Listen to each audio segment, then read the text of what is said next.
What's up, everybody? You're very welcome along to Anfield Agenda. As always, I'm your host Craig, and the reason that I thought I'd make this impromptu short video is a lot of the, let's say, leaked kits for next season have been doing the rounds on Twitter, on Instagram, on all the social media platforms, and usually my go-to for these type of things are footy headlines because they're very rarely wrong. But with that in mind, I thought that we could have a little look at the three proposed kits, or the three kits that are doing the round on social media, and have a little chat about what we think of them, or at least I can give you my opinion on them. As always, folks, I would love to hear your opinions on this. Put it into the chat below. Let me know what you think about them. Let me know if you have a personal favourite, or as always, let me know if it reminds you of something. What we've tried to do here is pull up three kits that I think that they've taken inspiration from, perhaps, for these, if indeed they are the real kits. Now, it is important that I point out, I can't confirm 100% that these are legitimate kits for next season, and as we go through the video, I'll give you my reasoning why I'm not 100% convinced of them. But let's start with the one that I'm probably most convinced on, ladies and gentlemen, and that will be the potential home shirt. So here you can see it. There's a mock-up of the shirt itself on the right, and then one, of course, of Virgil van Dijk wearing the shirt on the left-hand side. This, to me, is probably the most likely real of the shirts. As always, you'll see the likes of footy headlines and stuff putting out the colours that Liverpool have leaked to be next season's kits, and these do seem to match up with the bits and pieces that we've seen. You'll notice from the kit that there are diagonal lines going across it, and one important factor of this, as against something else, another kit I'm going to show you, is the lines don't actually join on this, and that makes me think that it could be genuine. I know you're probably thinking, hang on, surely if they joined that would make it genuine, but no, on this one, with what we've seen from football footy headlines and stuff like that as well, it does seem to be, to me, the most likely legit of the three kits I'm about to show you. I'm not 100% sold on the pink or salmon or whatever the colour is around the collar and the sleeves, and also the back of the collar, the black and white bit. It just looks a little bit Manchester United-y to me, if I'm being honest with you. If you can look right to the very left and right hand side and the rear of the collar there in that image to my, well, let's say to this side. No, wrong side. I always get them wrong. To this side. There you go. If you can look right up to the corner of that kit there, you'll see black and white just around the collar of it. And to me, I don't know, I'm not sold on it, folks. Of the three kits I'm about to show you, this is probably my least favourite of them. Now, as always, it's very difficult to judge these things until you see them in person, but it's looking very favourable, or likely, let's say, that this could be Liverpool's home shirt for next season. As I said at the start of this video, of the three shirts I'm about to show you, for me this one is probably the most likely. Now, I like to see a full kit. I like to see shorts, I like to see socks, I like to see the players wearing them, I like to see the shiny glossy photos before you make, you know, and the detail of the shirt as well, because it's important to remember that Nike usually put out two different types of shirts, the Vapor shirt and the Stadium shirt. Stadium shirt usually being the ones that most of us fans wear, and the Vapor shirt I think being the ones that the players wear. So again, it's important to spot maybe the differences between the higher priced version and the fan shirt and the Stadium shirt. But again, I want to know your thoughts on this one. To me, I mean, it's not the worst shirt I've seen. You have to also take into account the new Standard Chartered logo, that they changed their own logo, so that will of course impact how the shirts look moving forward as well. But it's not the worst Liverpool home shirt I've seen over the past 10 or 15 years. So I'm going to give this one a solid 7 for me out of 10, ladies and gentlemen, as I look ahead to the next kit. And the next one I want to show you is my favourite of the three. And again, I cannot confirm whether this is legit or this is just a mock-up somebody has done. It seemed to take inspiration from the shirt you see on the left-hand side there of Kenny Dalglish wearing it. I think it was 73, 74 maybe, something like that. But I love it. I love a yellow Liverpool shirt with red pinstripes. It is proper retro.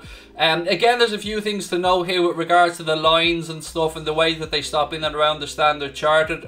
It could be just a mock-up somebody has made, or it could be a working prototype. I don't know, but I love it. I love the grey, white and red around the bottom of the sleeves as well. I love a rounded collar. I'm a sucker for a rounded collar on a shirt. I much prefer them to a V-neck, probably because it suits my chunkier body shape a bit better. But of the three I'm going to show you, this is my favourite. I really, really hope that this one turns out to be true. I also like the fact that it has the Nike wording and the swoosh, as well as a nice big prominent Liverpool on it there as well. I think the Standard Chartered logo in red looks a lot better than it did on the red shirt with the white Standard Chartered logo that I showed you guys a moment ago. So of the three, this for me, this gets a good 9 out of 10 for me. I'll be all over this shirt if it's a real one.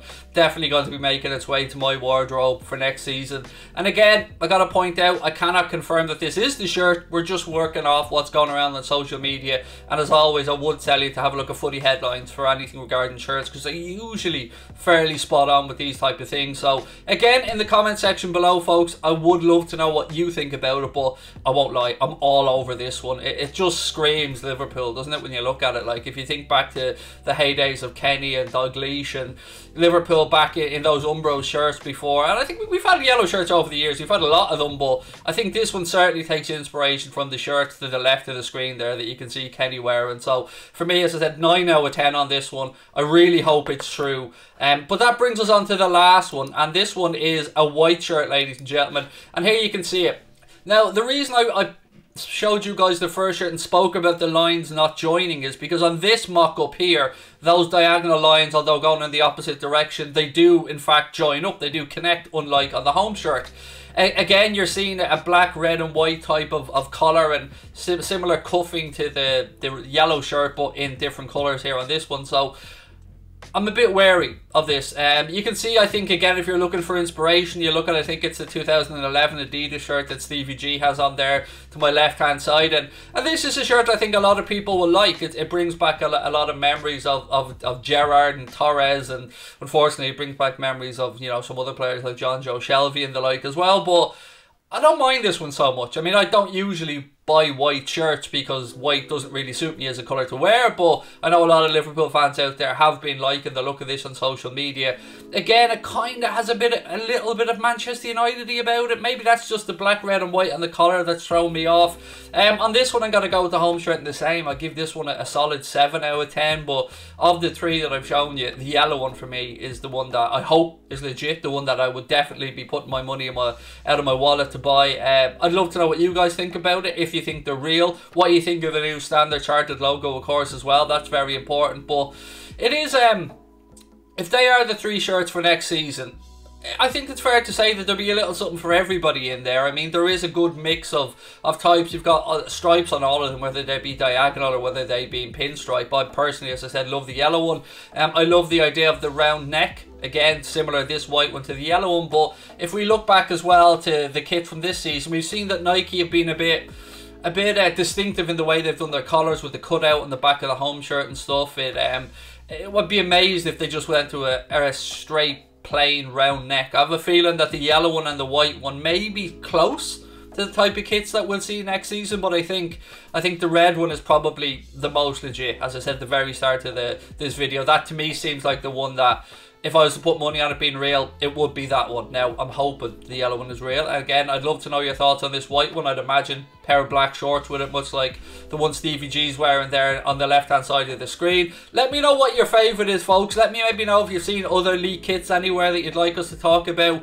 There's a lot of great designers out there who put out their own versions of Liverpool kits or mock-ups of Liverpool kits. And sometimes you look at them and you think, yeah, I buy that. I mean, there's a lot of great designers out there, especially across Twitter and Instagram, who put out their own models of kits that they've done up and their own mock-ups. And I often wonder why the likes of Nike don't have a competition maybe with these guys to get a fan shirt, let the fans vote on one of the shirts, because as I said, there are some really, really talented designers out there doing the rounds on Twitter and on Instagram and Facebook and everywhere else. So let me know your favourite of the three shirts, folks. Please don't forget to hit that subscribe button as well. Try and help us on the road to 100k. Drop a like on the video, and as always, all your comments are warmly welcome. Let me know your favourite of the three shirts, maybe give them a mark out of 10, whatever you fancy yourself. As always, I'll be back later on tonight with a late night agenda, so I hope that you'll see me for that one about 8:30 usually, and the Anfield Agenda podcast will be coming out on Wednesday as always this week, so keep an eye out for that if you're on iTunes or Spotify.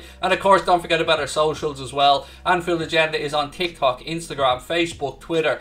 Just search Anfield Agenda, really straightforward. And to finish up, we wouldn't be able to make these videos without the support of our sponsor, Boyle Sports. So thank you to all the folks at Boyle Sports for allowing us to do what we do this season, and of course thank you to you guys at home for watching.